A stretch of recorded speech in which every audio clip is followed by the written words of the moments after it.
Okay, this is the 29th of February of 2024, and we got a little different project this morning. Instead of just a standard hike, we're out here at Ozark Isle Park, and we're going to be doing kind of a before shoot today. There has been a Ozark Isle Nature Preserve organization set up that is going to be working on this island that has been left pretty much in a fallow state over the last 10 or 15 years to spruce it up, clean it up to where it will be a multi-use daytime center, no overnight camping and stuff on it, but that it would be useful to all sorts of demographics of people in the area and visitors in the area to come out here, from birders to hikers to people who are training, possibly some use for some of the elderly citizens in the area that want to get out and get here to the thing. So we're starting this today, going to get some videotape of it in different places and kind of show what it looks like today before they start. They are hoping to get this done within a year. They have teamed up with the North Central chapter of the Arkansas Master Naturalist, who's going to be working with them on some of the cleanup and stuff and some of the different things they want to add to it. So it's going to be quite a project to get done in a year, and they'll be getting some grants to replace some of the things like this gate that looks like it's seen better days. So we're going to go on a step over the gate and walk out here on the causeway a little ways. I'll tell you, the first thing that came to my mind seeing this causeway was there's that other island up there on the off the coast of Nova Scotia in Mahones Bay that's known for its causeway that goes across. Well, down here in the Ozarks, we've got an island with our own causeway leading over to it. I think this is about 7/10 of a mile down here. You can see, turn out the lake here where it has risen. Actually, it's down pretty low right now, it looks like. A little history on the area. Oakland, the town here next to this, was down here initially. The first settlers that moved into the area were around 1810, I believe, and they settled down here in the river bottom along the White River.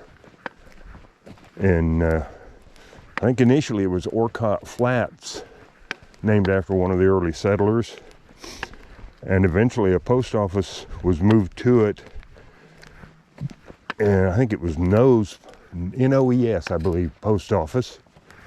And they stayed there for a while, and then about 1886 the name was changed to Oakland, and stayed there in the spot they were at till Bull Shoals Dam was built in 1947, or started being built. And as the lake started filling, they had to move the town of Oakland from where it was at back to the east up on a ridge a couple miles there, and because all this was in underwater. So it's been quite a history here. Oakland was known for the oak trees that were harvested here to make railroad ties and such.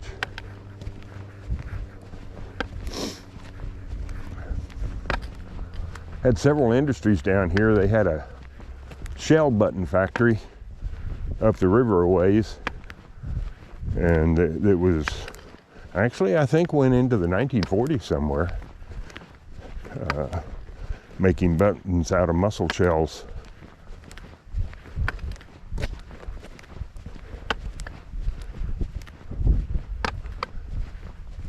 And one of the things they're wanting to do, this is quite a bird sanctuary, so I think one of the projects that they're wanting to work on is this, to become a bird watching station for people. and maybe have have that set up for those folks. They're still going to continue. They have annual drawings for some special teenage hunts for deer and here, muzzleloaders and stuff. And they're still going to continue to have that going on.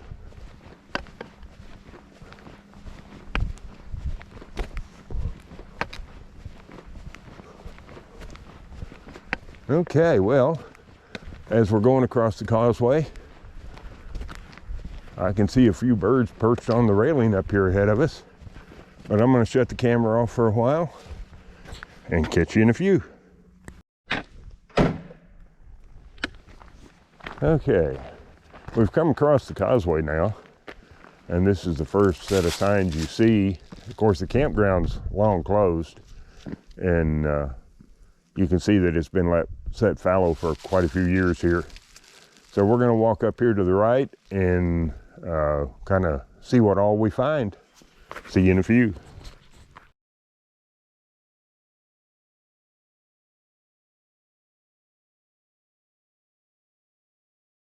Okay, wanted to get a shot of this. We've come around on another one of the loops, and just to show you how badly it's overgrown in spots, they've actually come through and cut back on this road one pass, and you can see what is still left here to begin to get it cleared up. So they've definitely got their work cut out for them to get all this done. They've got different projects working with the master naturalist and with the county extension agent to see what they can do to help clear this. Just trying to get one more picture of the overgrowth on this road, and this is after one pass through cutting it. Now this is a trail or a road that hasn't been cleared at all yet, to give you some idea of how overgrown some of these areas have been that haven't been utilized in probably 10 or 15 years. But this is some of the work that's got to be done to get it back in shape so that everyone could utilize this. Great hiking, walking areas out in here, and you've got some beautiful views out across the shoreline, out onto the lake here. Again, just a beautiful day today, but you can see some of the work that's going to be involved in getting this back in shape to be utilized the way they want to utilize it. Yeah, just to show you here, road down here is still totally overgrown.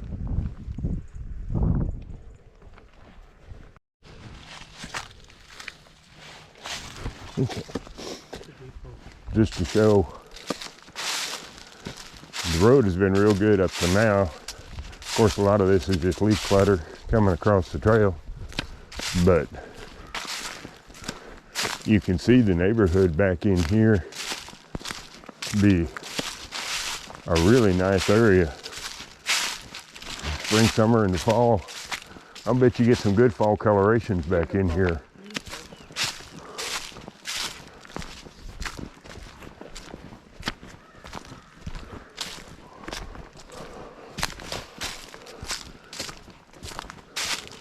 But now you said there was no, the plans were not at this time anyhow for any camping up here. Correct. In the future, okay. Correct, no camping.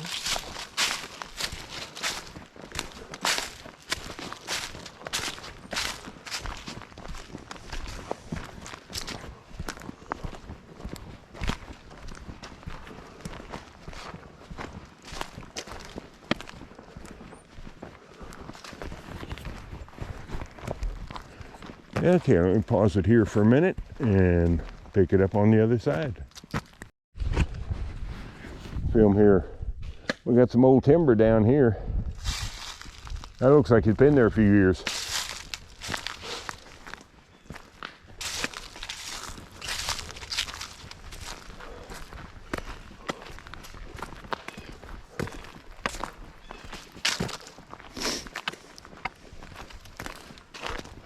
Well, it looks like, looking on the map, there's only what, a couple elevation lines, so you only got like what, 60 feet total elevation change or so? Do you know the elevation change? Your high to low on this doesn't look like it'd be more than 60 feet or so, maybe from high point to low point. From high to low, I think it's closer to like 200. Oh, is it? From the water height Okay. to where the water tower is, I think that's like 800 something. Oh, really? Okay. Yeah. Yeah, there are a couple of good hills on the island.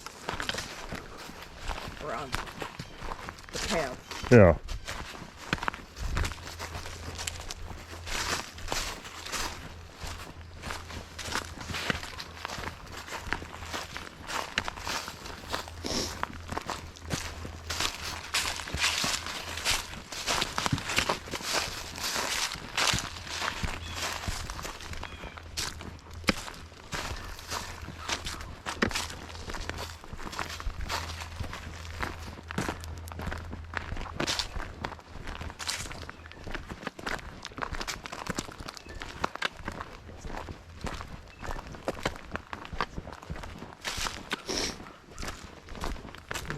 Water came up to here. Yeah. So it got this high, huh? Yep. Wow. And so all That's a the little campsites- surprising, yeah. Yeah, all the campsites on this end have washed away. Oh, yeah. I'm assuming all that was underground electrical, or do you Yes. know? Yeah. Yes, because there's the green box is right up at the top of this Okay. road. Well, they left you some picnic tables.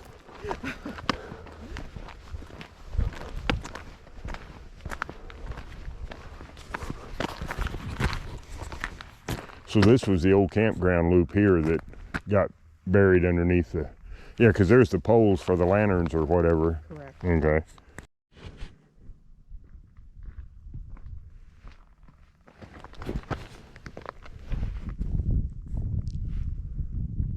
Okay, I'm gonna do this section again, I think. I may not have had it going. This is the old campground loop. The water got so high that it buried all of it, and so it's been closed off for a number of years.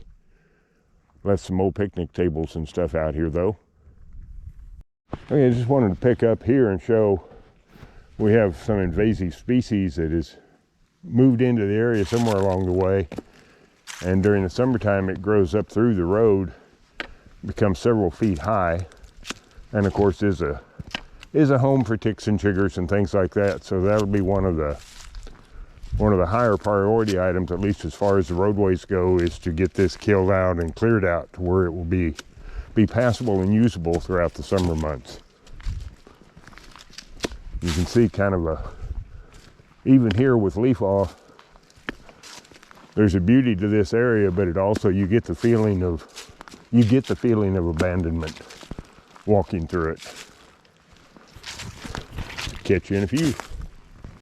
Okay, just wanted to catch this and show you we're heading over another small causeway, I guess, to an arm of the island. This area here is underwater when the lake is full. In fact, Mary Beth and Rob tell me that they have driven their boat over this. So this here would be, in the case of high water, this would be underwater. And through here where we're going, we'd be wading. And I want to turn and get here just to show you this side of the causeway that we came across earlier. There's been a lot of effort and work put into that. Be nice to see them getting some use out of it again. All right, catch you later. Okay, we're over here on the little islet, if you will, that small causeway we just crossed. And again, I think this area here to the right, very open glade kind of area. See lots of opportunities for families to come enjoy it. And we've got some more picnic tables and things that maybe could stay in place or could be used somewhere else if needed down here, that are sitting here ready to go.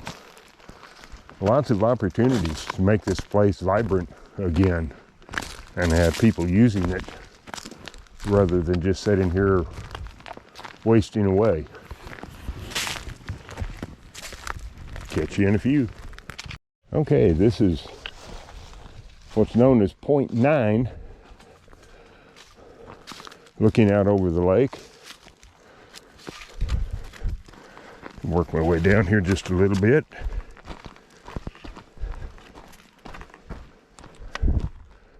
There we go. Oh yeah. On a nice summer day with the trees here shading it,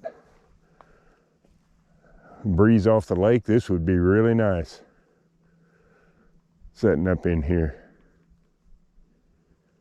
Just beautiful. Not much wind today. The lake is pretty.